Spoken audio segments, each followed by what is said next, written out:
It is the 11th of September 1714. For 14 months an army has surrounded one city. Now the walls are breaking. Soldiers pour through the streets. Fires burn in every direction.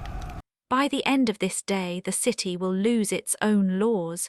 It will lose its own parliament. It will lose the right to speak its own language in public. This is the story of Barcelona.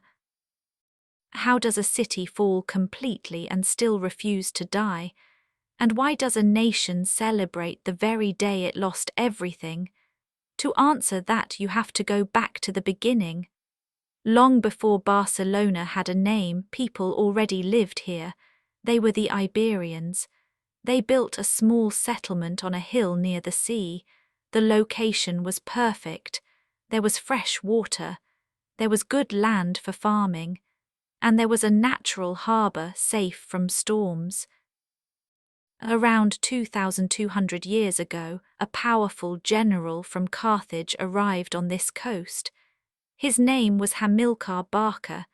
He was one of the greatest military leaders in the ancient world.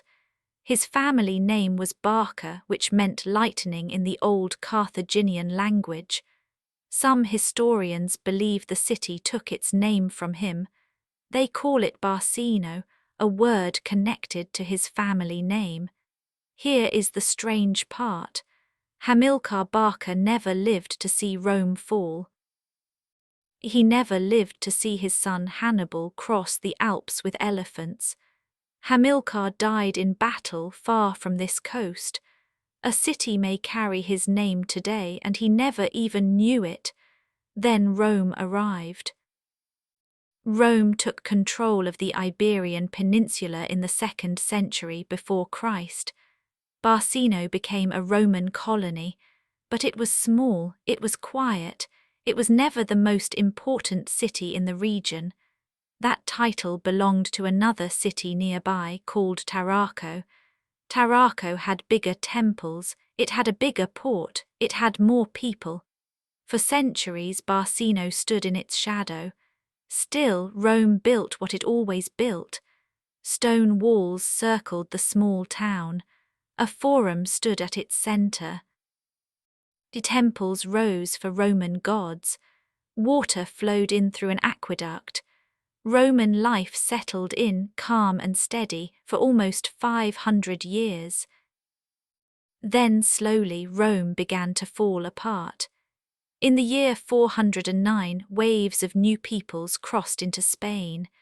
Then in 415, a group called the Visigoths arrived. They were a Germanic people, and they were led by a king named Ataulf. For a short time, Ataulf made Barcino his capital. Think about that.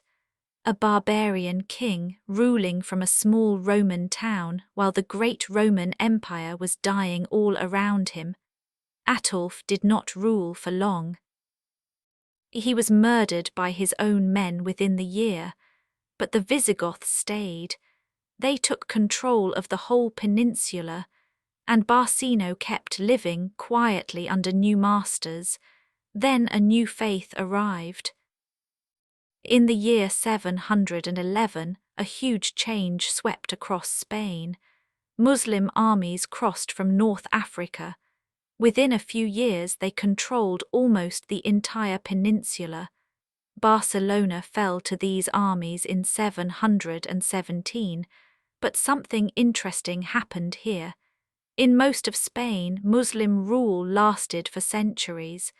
In some regions, it lasted almost 800 years. In Barcelona, it lasted less than 90. Why?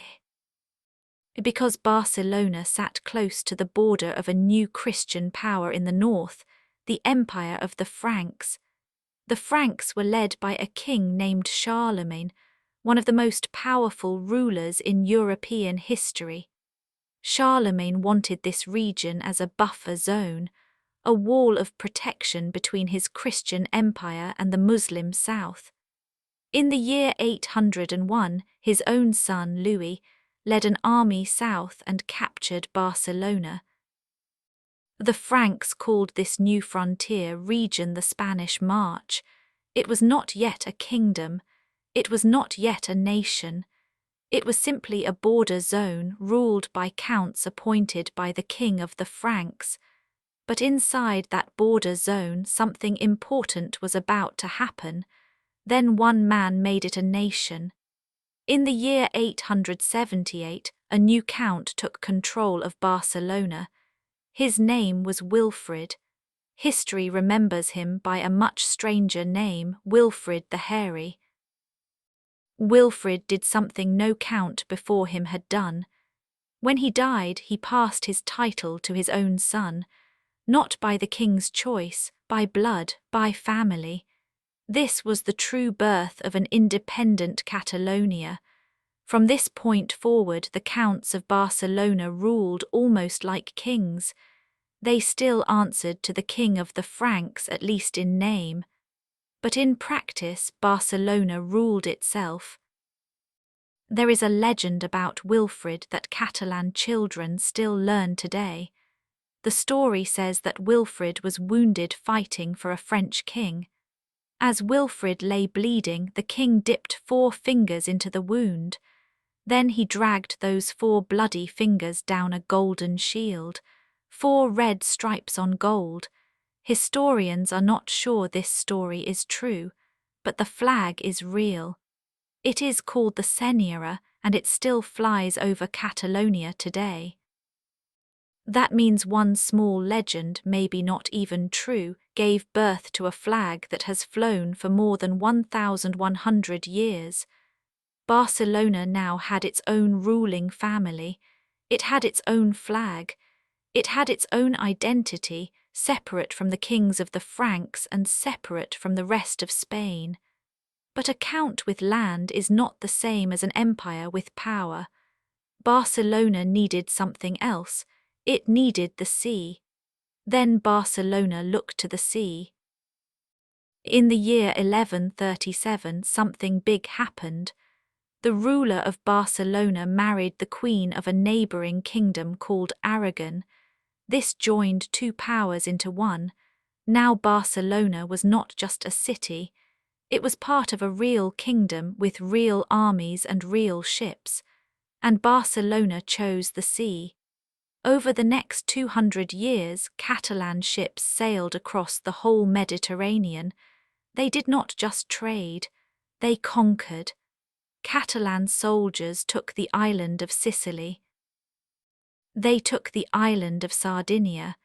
They took the city of Naples on the coast of Italy. They even took Athens in Greece for a short time. Think about that for one moment. Ships built in Barcelona sailed all the way to Greece.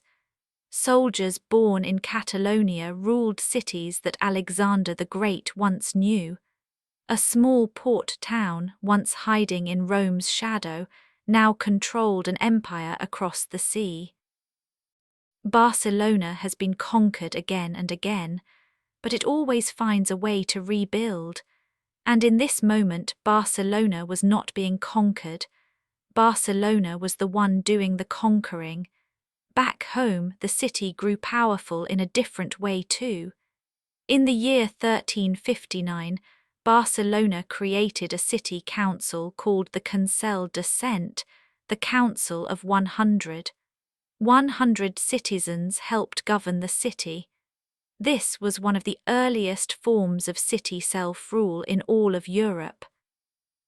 Merchants grew rich. Builders raised tall Gothic churches. The old Roman walls could not hold the growing population anymore, so new walls rose around a bigger city. Barcelona was no longer just a port. It was a capital of trade, law, and power. For a while it looked like nothing could stop this rise. Then the plague came. In the year 1348, a disease arrived that no one could stop. People called it the Black Death. It spread through ports first, carried on ships, carried on rats, carried on the same trade routes that made Barcelona rich. The plague killed fast. It killed without mercy. In just a few years, Barcelona lost close to half of its people. Streets that were once full of merchants and sailors went silent. Whole families disappeared in weeks. The city never fully recovered its old strength. Fewer workers meant less trade meant less money, and less money meant less power. Then came more trouble from a different direction. Poor farmers in the countryside rose up against their landlords. This conflict grew into a civil war that lasted years and drained the region even further. In the middle of all this, a marriage took place that would change everything. In the year 1469, a prince named Ferdinand, heir to Aragon, married a princess named Isabella, heir to Castile. 10 years later, they became king and queen of both kingdoms together. Spain, as one united country, was being born. But notice something important. This new Spain was not centered on Barcelona. It was centered on Castile in the middle of the peninsula. Then in 1492, a sailor named Christopher Columbus reached the Americas, sailing for the crown of Castile. A whole new world of gold and silver opened up. And here is the painful part for Barcelona. The laws of Castile said that only Castilian ports could trade with these new colonies. For almost 200 years, Barcelona was legally blocked from this new wealth. The city that once ruled the Mediterranean now had to watch other Spanish ports grow rich from the Americas, while its own harbour sat quiet. Barcelona was no longer the centre of anything. It was becoming a province on the edge of somebody else's empire. Then Barcelona lost its voice. By the early 1700s, Spain faced a crisis. The King of Spain died without children.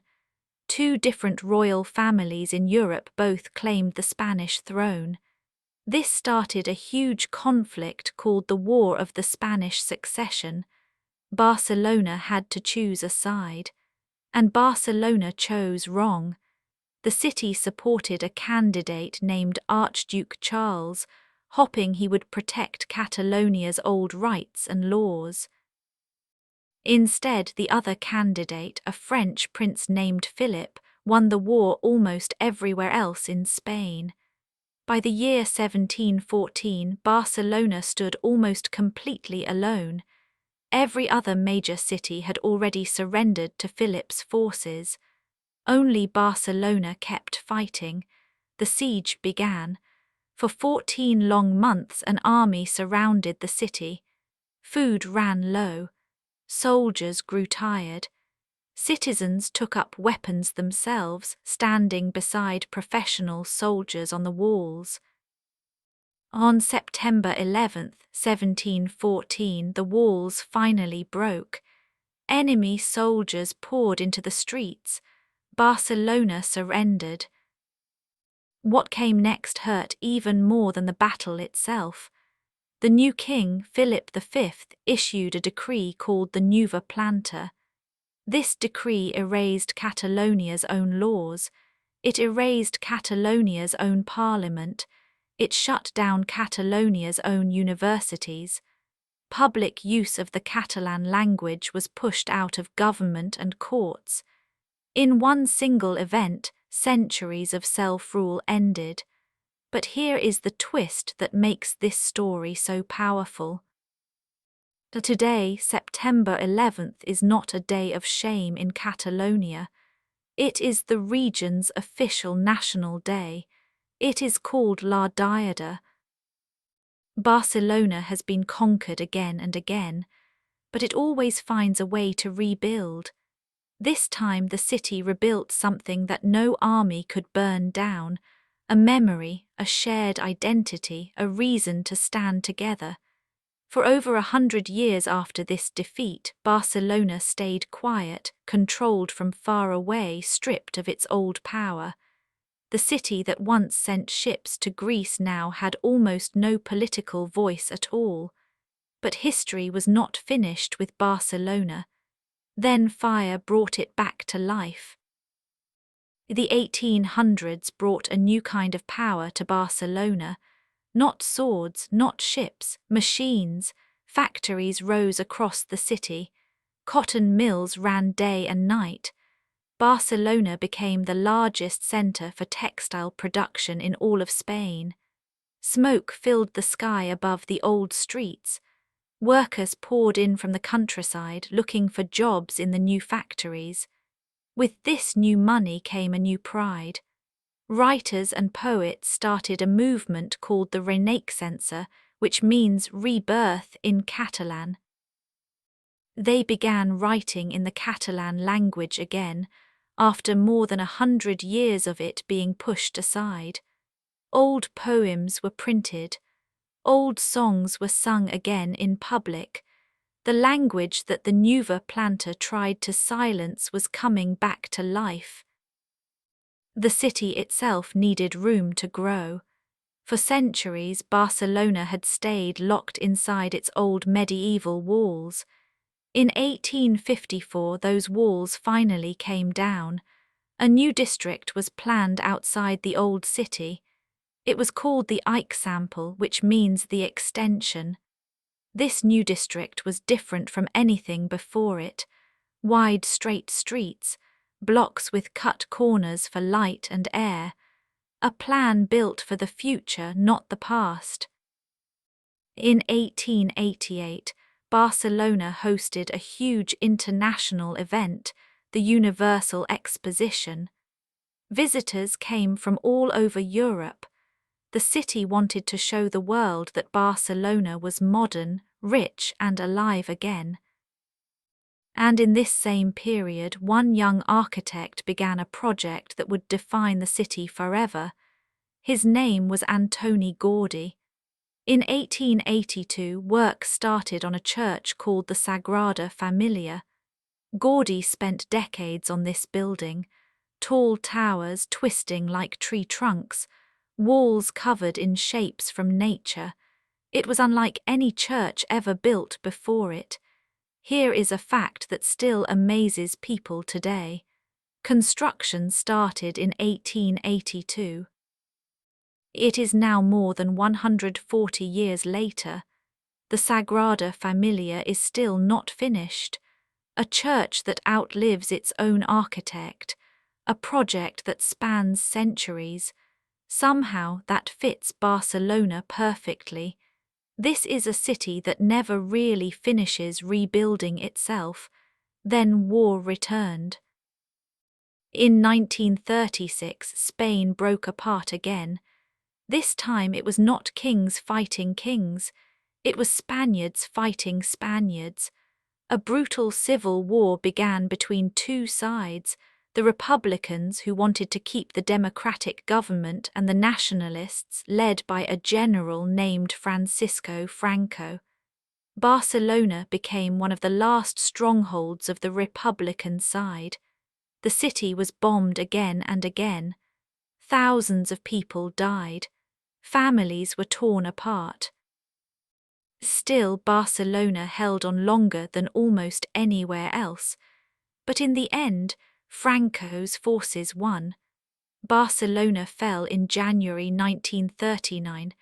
The war across all of Spain ended just months later. Franco ruled Spain as a dictator for almost 40 years. Once again, Catalonia paid a heavy price. The Catalan language was banned in schools. It was banned in newspapers. It was banned in official government business. Speaking it in public could bring real danger. For nearly 4 decades, an entire language and culture had to survive mostly in private homes, spoken quietly between family members. Then, in 1975, Franco died. Spain began a slow, careful shift toward democracy. Catalonia regained its own regional government. Catalan returned to schools. It returned to street signs. It returned to daily life in Barcelona, spoken openly for the first time in generations. In 1992, the world's eyes turned to Barcelona once more. The city hosted the Summer Olympic Games. Here is something most visitors never expect to hear. Before the Olympics, Barcelona basically ignored its own beach. For centuries, the coastline was crowded with old factories and railway lines, not sand or swimmers. A city built by the sea had somehow turned its back on it. For the Olympics, the city tore down the old industrial waterfront. It built new beaches. It opened the coast to its own citizens for the first time in generations. The Olympics did not just bring medals. They gave Barcelona back its own shoreline. After 1992, tourists came by the millions every single year. Barcelona transformed into one of the most visited cities on Earth. But old questions never fully disappeared. In 2017, Catalonia held a vote on independence from Spain. The Spanish government called the vote illegal. Police clashed with voters in the streets. Political leaders were arrested. The conflict brought deep division, both inside Catalonia and across all of Spain. That question about identity, about independence, about who truly controls this land, is still not fully settled today. And Barcelona is still standing. Let's go back to where we started. September 11th, 1714. The walls are breaking, the city is falling. In a matter of hours, Barcelona will lose its laws, its parliament, and its own political voice. That should have been the end of the story. A defeated city absorbed into a bigger kingdom, its identity slowly erased over time. But that is not what happened. Barcelona has been conquered again and again. By Rome, by the Visigoths, by plague, by kings, by dictators. Each time something in this city refused to disappear completely. A language survived in silence. A flag survived in legend. A church kept rising, decade after decade, never finished, always growing. The day Barcelona fell became the day Catalonia chooses to remember every single year as their national holiday. A defeat turned into an identity. A loss turned into a reason to keep standing together. A city can lose its walls. It can lose its laws. It can even lose the right to speak its own language in public. But it cannot lose its memory. And memory is how Barcelona survived.